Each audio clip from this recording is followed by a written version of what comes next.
Historians have read it. What's a devastating event that no one talks about? This is fairly recent, started in 1998 and ended in 2003, but the Second Congo War.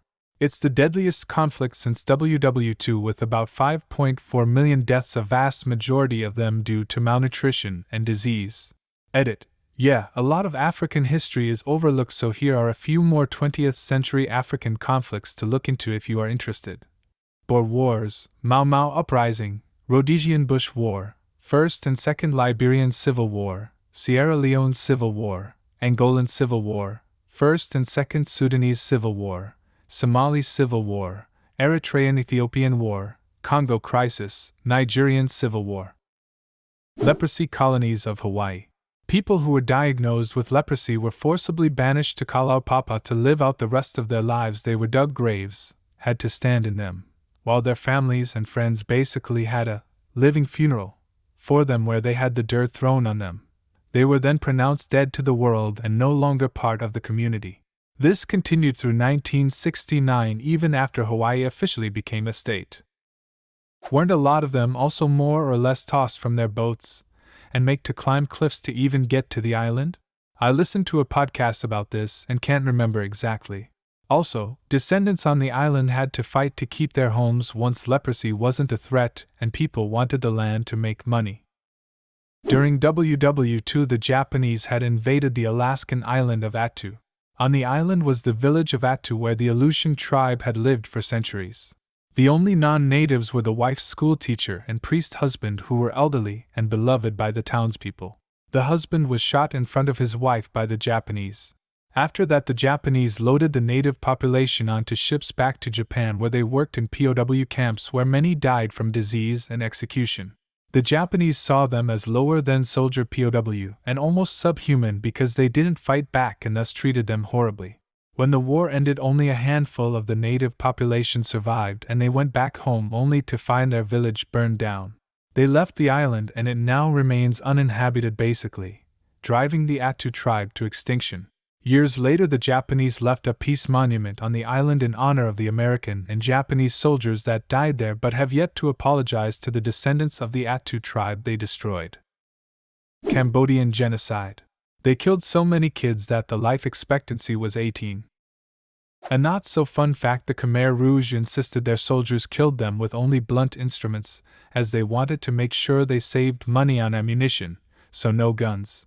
So the executions were needlessly painful and drawn out, just to add some extra pain to the situation. Baghdad used to be one of the biggest and most vibrant cities in the world in the 1200s. Until the Mongols came. Baghdad did not recover its year 1200 population until the 1980s. Holy fuck, what?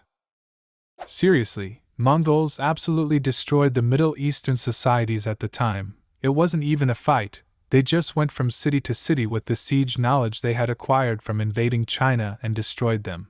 Genghis Khan was interesting. Crazy to think that the Mongol Empire was also the biggest empire to ever exist. Annoying but important specification. At its height, the Mongol Empire was the largest contiguous empire, where it was all connected by land. In total area, the British Empire at its height had approximately 24% of all land on Earth. It was, in fact, the most populous city in the world for quite some time during the Middle Ages. It was also the epicenter of intellectual, cultural, and artistic exchange for scholars and other brilliant thinkers the world over. And then, of course, the Mongols came. Galveston, Texas was once considered to be one of the most important commercial ports in the United States, and was referred to by several fantastical names such as the Queen City of the Gulf and the Wall Street of the West. All that changed when it suffered a near-direct hit from a devastating Category 4 hurricane in 1900, the deadliest natural disaster in American history. Pretty much the entire city was destroyed by a storm surge and anywhere from 8,000 to 12,000 people died. Galveston was rebuilt, but it never truly regained its status. Houston became the state's commercial center in the storm's wake, in addition to other factors. I'm always amazed that people know so little about Pol Pot and Cambodia. His regime killed 25% of its population. Let that sink in 1 in 4.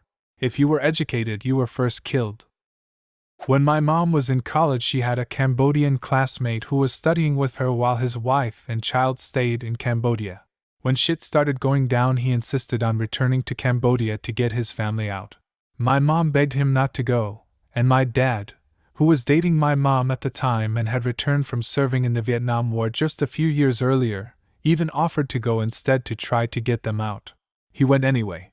As soon as my mom heard that they were killing the educated people and folks with glasses, she knew she would never see her friend again. He wore glasses. Before he left, he gifted my mom charcoal rubbings he took at Angkor Wat. They are treasured by her to this day, and the only physical evidence she has that her friend existed. I grew up hearing this story. We remember him and his family and pray for them. We may be the only living people who remember them. This was long before I was born, but I will carry his story after my mom passes. We owe it to each other. I recommend a read of the book. First They Killed My Father. It's an autobiography telling of the events that transpired in those times. Also, Pol Pot left enough landmines to kill the current population twice over. In 535, humans went through hell. Many reported a strange color in the skies, not just in Europe. A dense, dry fog was also reported in Asia and the Middle East. Even the regions, now known as the Americas, weren't spared, e.g. drought in Peru. Temperatures were rather low in some places. It snowed either in the summertime. One survivor, a Roman politician named Cassiodorus, explained about the bluish sun and no shadows being cast, even in the noon. It has been hypothesized that Iceland holds the reason for the events between the years 535 and 536. Iceland is known for its volcanoes, and it was possible one such was to blame. Something similar happened in 1816, the year without a summer, that was caused by a volcano in Indonesia erupting in 1815. One thing that doesn't get talked about was more of a phenomenon or major problem than event, and that was how many people died in theater fires due to poor design, combustible materials, few fire exits, and panic. One of the worst was the Iroquois Theater in Chicago, 1903, which is both the deadliest theater fire and the deadliest single-building fire in U.S. history, where patrons died after sparks from an arc light set a curtain on fire. Then a chain reaction started, exacerbated by failures of the things in place that were supposed to combat fire. The theater had been overbooked to compensate for earlier poor sales, causing some to sit blocking the exits. The fire was immediately worsened when performers opened the stage door to get outside, as it turned the fire into a fireball. Many people were held inside by iron gates that had been put in place to prevent people from sneaking in without paying. As people fled, they tumbled down stairs, trampled each other, and got squashed to death.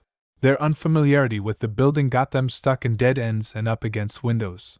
Many jumped from fire escapes and died, while those behind them were saved, the bodies of the earlier jumpers cushioning their falls. All in all, 602 people died, many were children. The story is a lot more complicated and sordid with city corruption, etc.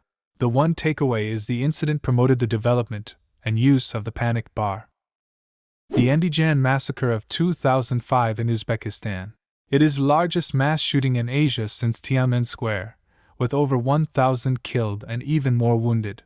The Uzbek government forcefully silenced reform protests by firing into the crowd and then kicked out 90% of Westerners in the country when the US Gov and UN tried to investigate. Terrible loss of life that rarely gets remembered because the Uzbek government tried so hard to cover it up. Man, I'm from Kazakhstan and heard about every other thing mentioned in comments, but not shit that happened right in the neighboring country. Taiping Heavenly Kingdom of Hong Xiuquan.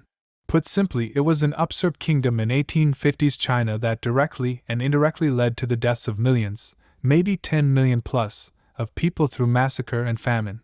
Hong Xiuquan believed he was the younger brother of Jesus Christ and persuaded enough people to follow along and start a civil war. Check out God's Chinese Son by Jonathan Spence. I'm not really a proper historian, but I feel the need to mention the Bronze Age collapse. It's not as though nobody talks about it at all, but considering how catastrophic it was, it doesn't get nearly enough attention. At this time, civilizations were still pretty scarce, but the Eastern Mediterranean was full of them. We can't pinpoint an exact reason, but at some point it all fell apart. The Mycenaeans? Gone. The Hittites? Gone. The Minoans? Gone. The Egyptians? Barely clinging on and having serious problems.